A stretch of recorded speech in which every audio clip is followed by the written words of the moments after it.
Hi, this is Whitney Martinez, and I just wanted to share my selection that I chose from Discipline with Dignity from our reading.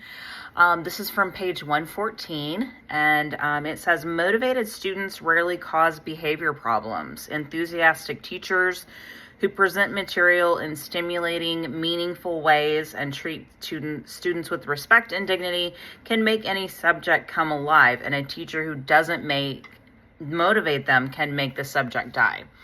I loved this because I do think it's so important. I mean, it doesn't matter what we're teaching. If it's the most interesting thing ever, if it's the most boring thing ever, it all is how the teacher comes across to the class and how the teacher portrays herself or himself and interacts with the class. I have seen a lot of success from teachers where they just engage their students. They ask questions. They do a little bit of the reading or the assignment, and then they stop and do a little brain break, is what they call it sometimes, to give them just a minute to share their feedback, or is everybody on the same page?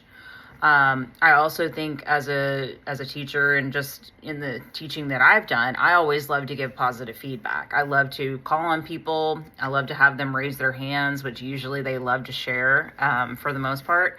And I think that's great. If you engage your students like that, they're going to feel motivated, especially if you're saying, thank you, that was such a good share, good job, and it's, the way you teach. If you're constantly looking at them and walking around the classroom and really getting them involved, it's going to motivate them so much more than if it's just, okay, just a boring lecture, or everybody get on your Chromebook and put some headphones on and no interaction. I don't feel like that's really motivating them. So I do think there's a huge difference, and I think us as teachers, we have to really learn how to motivate them and keep them engaged and wanting to learn no matter the topic.